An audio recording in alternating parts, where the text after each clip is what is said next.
Hey, what is going on guys? RvzStealth here, and in today's video, we're going to be taking a look at a few new champions, builds, runes, a little bit of everything that is just underrated or underplayed in this patch, and we're going to break down why it's so strong in patch 8.8. So to begin here, we're going to take a look at a few champions, then after that we'll take a look at some builds and runes, and the first champion here in this video is going to be Talon. So Talon is the one assassin right now that just isn't seeing a ton of play. Zed, Fizz, Katarina, LeBlanc, all of these other assassins are being played a ton in 8.8, but Talon is like the one assassin that just has a very low play rate. However, he is performing the best for any assassin in 8.8. There have been multiple indirect changes over the past few patches that has made Talon stronger, like the Ignite buffs, the Tabi nerfs, but overall he is the strongest early game mid lane assassin right now, and he can really just take over a game super easily. He's got the best all-in at level 2 for pretty much any champion in the game, and his ability to just run the celerity and water walking there, rush Yomus, and just get around the map super fast and help his team once he's snowballed his lane is great, and that just makes Talon a really good pick for solo queue. Now, one thing to note here for the runes on Talon, Froggen has been playing a ton of Talon in this patch, and the one thing he's doing differently that a lot of other Talon players aren't doing is he's taking the Ingenious Hunter there as one of his runes. Now, if you don't know, Ingenious Hunter is going to reduce your active item cooldown, and because you are going to be rushing Yomus on Talon, at least that's what most Talon players are doing right now, you are going to be getting a very short cooldown on the Yomus, and combined with celerity and water walking, it just allows you to get around the map super fast, and it also does add damage to your combo because celerity there, you're gonna get increased damage for extra movement speed, so this synergy is just really nice there with these runes. So another pick that quite a few different pro players have been experimenting with in this patch is mid lane Rakan. I'm pretty sure that Perks was the first one to bring it up, and then other pro players have also been playing it in this patch. Now, the reason to why it's stronger now compared to previous patches is because back in 8.6, Rakan's W and Q AP ratios both got increased, and they got increased by 30% total. So that does mean if you are going to be building full AP Rakan, then your full damage combo is going to deal quite a bit more now.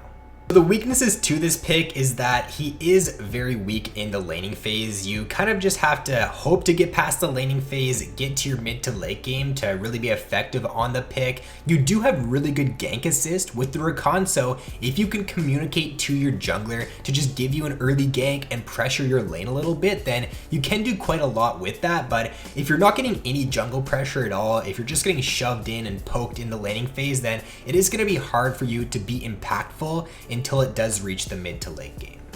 He does have a very strong level 6 all-in though, so you should definitely be communicating with your jungler to give you a gank at level 6. It's pretty much a guaranteed kill because Rakan's engage range is just super insane, so you can definitely look to do stuff at level 6 with Rakan, and as long as you don't fall super far behind in the first few levels, then you can have some pretty good success on the pick.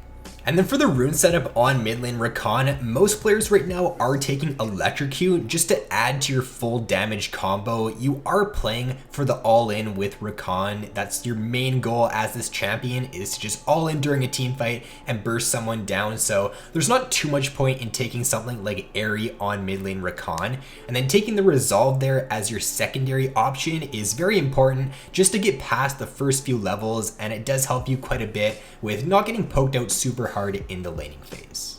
And then lastly, for the ability maxing on Rakan, they are going W first right now, and then Q second, E last, and then obviously take your ultimate whenever you can. But the W max first there is because you want to be playing this champion for the all-ins. You're not going to be poking a ton in the laning phase with your Q. If you're in a melee matchup, then I could see you going Q in some situations, but just going the W there to just add to your all-in, add to your gank assist is what most people are doing right now in this patch. And then the final champion we're going to specifically look at in this patch is going to be another mid lane pick, and I'm not purposely trying to only include mid laners in this video. It just happens that when doing the research for this video and just overall in this patch, there's not a ton of other champions in other roles that are kind of underrated or sleeper OP. But this next pick here is going to be Karthus. Now, the playstyle for Karthus right now has kind of changed a little bit. You're no longer going to be going tier on Karthus. And what you're doing right now is you're kind of just playing for your ultimate's cooldown and just playing him basically as a press R to win champion in this patch. So the build on Karthus right now is going to consist of Rod of Ages for your 1 mana item. After that, just going pen, so getting Sork Boots, Morellos, Void Staff, and then a Rabadons. Just getting a ton of AP and pen on Karthus seems to be the way to go right now, with recent changes to Presence of Mind, reducing the cooldown of your ultimate by 10% for every kill or assist that you get. Your ultimate with Karthus is going to be up a lot of the time, and that's one of the main reasons to why he's just a lot better now, because in previous patches, whenever you would get like to the mid to late game, it would seem like your ultimate, you would use your ultimate in a fight, you'd respawn, and by the time you'd reach another fight, your ultimate would still not be back off cooldown. But because of these changes to Presence of Mind, you can also run Ultimate Hat on Karthus. Your ultimate is going to be up for every single team fight, and that just makes him a much more impactful champion. And if you do go for this build of just a ton of pen and a ton of damage, then your ultimate is going to be hitting very hard in those team fights. And then if we move on to taking a look at some builds now and rune setups that are doing very well on different champions in 8.8, the first build here that is doing great but is very underrated right now is a Shurelya's Rush, or just grabbing a Shurelya's at some point in the game depending on the champion. So a few picks right now that are doing great with it as a rush item are Vladimir, Singed, Veigar, Fiddlestick support, Blitzcrank, and then Rakan support. So Shurelya's is a very cheap item. It's only 2,100 gold, and it actually does give you a lot of different stats in one item. It gives you movement speed, it gives you CDR, it gives you health, and then it also gives you AP. So this is really nice on these champions like Vlad and Singed, who benefit a lot from all of those stats. It's also nice on Veigar just because it allows you to look for picks with your E, and it allows you to just get in range to one-shot a lot better. On champions in the bot lane like the Rakan and Fiddlesticks, it's just extremely good on them for a rush item just because it allows them to engage even better. It allows them to stick onto their targets very well.